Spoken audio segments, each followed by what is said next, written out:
ఏం లేదండి. కవితకి ఎందుకు ఓట్లేస్తారు? బుర్ర లేదంటే, కవిత గారు అంత ప్రభావం చూపిస్తారని జెప్పి నేననుకోను. ఈవేళ ఆళ్ళ నాన్నగారికి ఉన్నటువంటి మొండితనం వల్లే ఆయన ఈ రకంగా గెలుచుకొచ్చాడు. మన తెలంగాణ సాధించాడు.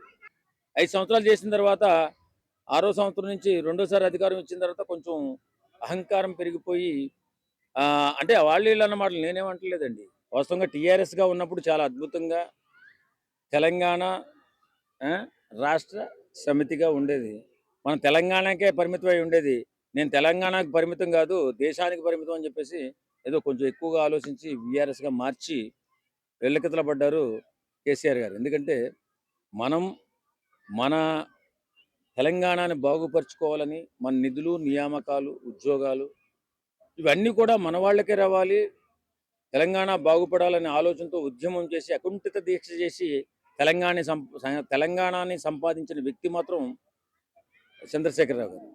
అలాంటి వ్యక్తి అంత ప్రాశస్త్యమైనటువంటి ఆ పేరుని మార్చడం చాలా మందికి ఇబ్బందిగానే అనిపించింది అప్పట్లో.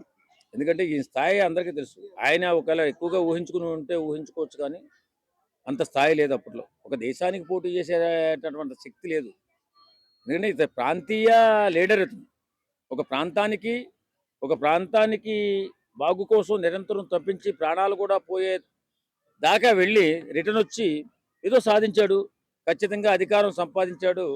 అధికారం సంపాదించి పరిపాలన చాలా బ్రహ్మాండంగా చేసి 5 సంవత్సరాలు చేసిన తర్వాత, ఆరో సంవత్సరం నుంచి రెండోసారి అధికారం ఇచ్చిన తర్వాత కొంచెం అహంకారం పెరిగిపోయి అంటే వాళ్ళు వీళ్ళు అన్న మాటలు నేనేమంటలేదండి. మళ్ళీ నన్నేమని అనుకుంటారు.